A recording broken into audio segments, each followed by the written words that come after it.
నేను వెంకటేశ్వర స్వామి అంటే నాకు ఎంతో నమ్మకంతోనే తిరుమల అంటే రెండు చేతులు ఎత్తి దండం పెట్టుకోవడం తప్పితే మనకి ఇంకేది గుర్తురాదు ఏ భక్తుడికి కూడా.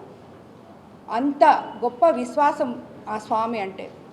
అటువంటి స్వామిని గురించి ఈరోజు ఇలా మనం మాట్లాడుకోవడము అనేదే నాకు నచ్చని విషయం.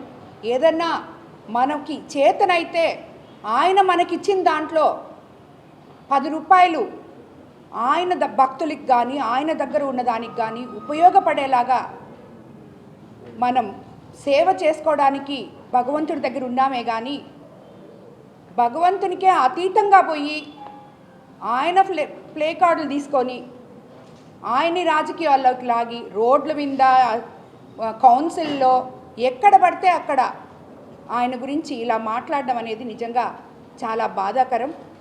ఎప్పుడు కూడా హుందాతనమైన రాజకీయాలు వైఎస్ఆర్సీపీ పార్టీ వాళ్ళు చేయాలని చెప్పి దేవుణ్ణి ఇంతటితో వదిలేయాలని మీరందరూ కూడా భగవంతుని ఇంత దూరం మీరు రాజకీయాల్లోకి తీసుకొచ్చినందుకు మీరు ఆయనకి క్షమాపణ చెప్పాలని, ఒకవేళ మీరు చెప్పకపోతే ఆయనే చెప్పించుకుంటాడని కూడా నేను మీకు అందరికీ ఈ రకంగా తెలియజేసుకుంటున్నాను. ఓం నమో వెంకటేశ్వర.